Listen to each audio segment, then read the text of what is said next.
During my reflections on the year in preparation for this evening, I'm very pleased to note that despite the Executive Committee adopting a very aggressive action plan for our sport this year, we have managed to surpass prior year's outputs and delivered more programs and cricketing opportunities, including the National Senior Under-17 Cricketers Tours and Training, the prize monies, weekly awards, subsidizing out the cricket bowls, and the Champion of Champions.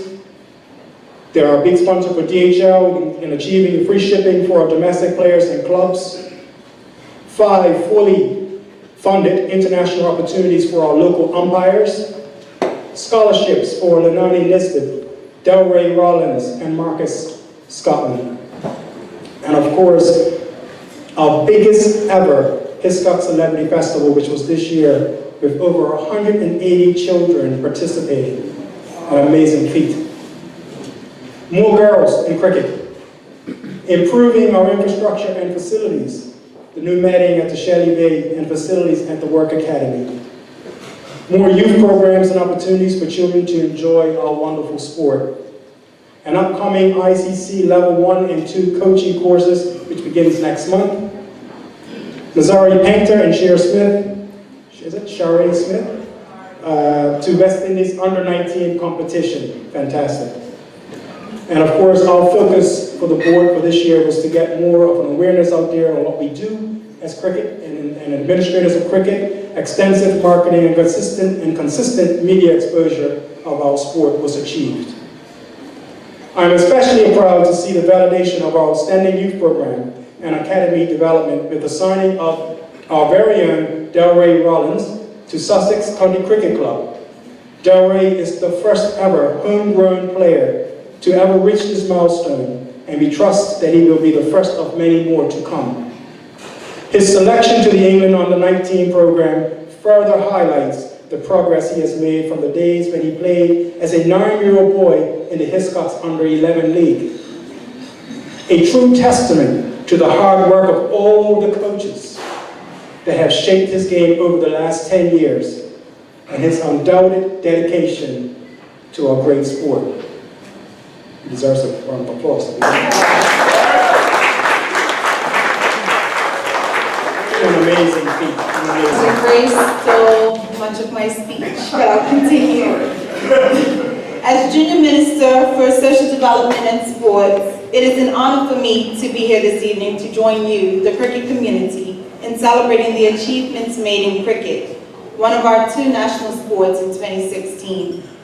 I'd like to congratulate the President of the Bermuda Cricket Board, Mr. Lloyd Frey, and the Board Executive and staff for organizing this function, as well as our gracious host, Goslings Limited, for providing this superb setting and for working with the BCB to encourage sportsmanship in the game of cricket throughout the season.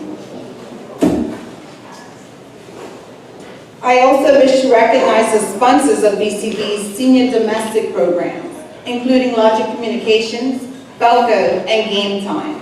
Their contributions help to celebrate the achievements of both senior and youth players participating in our domestic cricket program.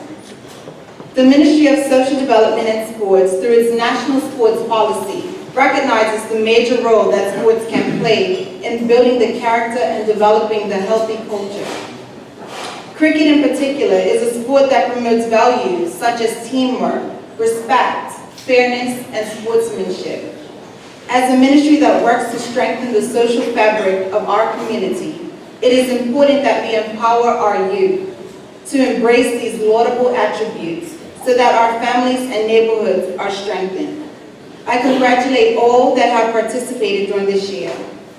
Finally, I give special appreciation to all the people that play an important role in making the sport of cricket what it is today. The players, the umpires, the scorers, the groundsmen, club executives, volunteers, coaches, parents, and fans. It is essential that we continue to ensure that the values of this great game are honored by all those who are fortunate to take some part in it. Thank you. The 2 candidates for this year's Logic First Division MVP, Mr. Player. come from the same team. Somerset, Jordan De Silva, who scored 408 and took 14 wickets. And while Justin Gilbert scored 257 and took 15 wickets. However, there was outstanding betting, averaging 81.60 by the 2016 MVP that won him this year's prize. This year's first division MVP, none other goes to the boy Jordan De Silva. Come on, man, Jordan receives $2,050 cash prize. Good evening, everybody. Thank you to the board, to Logic, all the players for coming, all the volunteers. This is actually the first time I'm attended. I probably not gonna come anymore. I walked up here too many times. Congratulations to everybody that won awards tonight. It's good to know that your hard work has paid off at the end of the season. So just looking forward to 2017. Thank you.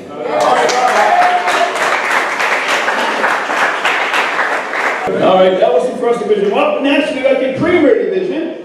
All right, and this year's two candidates for the Logic Premier Division MVP come from the same team, St. David's. That one boy, Alan Douglas Jr. Listen up. We'll give you some stats here. Have both outstanding seasons with very little to separate the two. Dalwan scored 430 runs, okay, and an average of 33.08, and he took 24 wickets, while Allen scored 482 runs, and an average of 48.20, and took 17 wickets, okay? Flip coin, I don't know. The 2016 Premier MVP is none other than Mr. MVP is none other than Mr. Alan Douglas Jr. Paid for his prolific batting, good fielding, and excellent fielding with 9 catches. Yeah. Alan receives $500 cash prize and a year of free internet provided by Logic Communications, and a bottle of Schiller's Extra donated by Godlinks. Yeah, everybody. First, I'd like to thank my team, coach, president. It was a tough season. Leaving Cleveland, going to St. David's, took a lot of stick, but that's all right. I proved a lot of people wrong. Next year, I hope I come back stronger. To my sponsors, local sporting brands, Ozone and Rocket Air. Thank you. To Logic. Frey, and Fiona, thank you. And to Sam Frey, weekends, hit me up, we're pushing each other. Well, I'm Bill.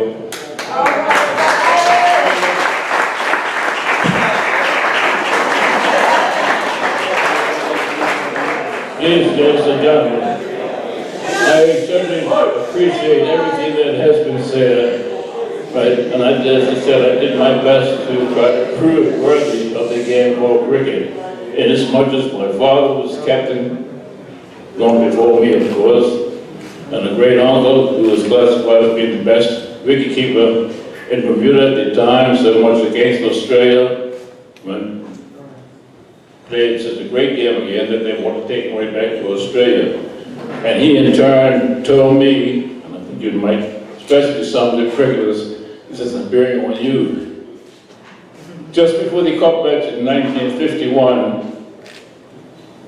he approached me and said, they tell me you can spin them pretty good. I said, yeah, I got a good one now and there. He says, yes. And he puts his fingers all sorts of, he was hurting the back, by the way. Fingers all sorts of, all you spin bowlers, all you do is try to beat the best of Gurney Common. What about the straight ball? I thought the man was crazy. But believe you me, of the 9 wicket that I captured, 3 was with the straight ball. But again, the little error which I would like to state at this stage, I was not captain in 1955. And I want to take the credit for that. I was one of the 11, I was one of the 3 who only got double runs. It was great, but more than, what am I trying to say?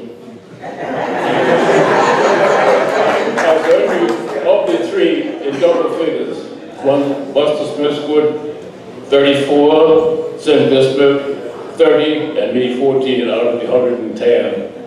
But the issue is that Carlton Welch was the captain of that particular game. And that was my last big game. But what I also say that I started playing cricket in 1939 and finished in 1989, 50 years.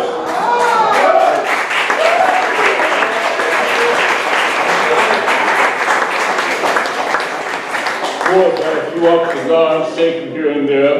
I had open heart surgery. I lost a finger. Messed my knee up. I had to go to Johns Hopkins for the operation with that. And then again, I said, I don't care what happened, but still play cricket. And in the last game I played, happened to be, again, not the top senior cricket, but the RAA, you know what I mean, the Royal Artillery Association versus the Exeter Association. And they betted for us, and they scored 128. Mind you, now they're 100 for 60. I said, no, we don't play cricket this way, we got to keep cracking, brothers. And we won the game with just one wicket. And of that group, well then, I finished up with 8 overs, 3 maidens, 3 for 15. And that's what I got, what I came out of cricket with. But to all of you young men, I say to you, please, play the game hard, but play it clear. This business about approaching the umpire because they make a decision and you think it's wrong, forget it. Play the game clear.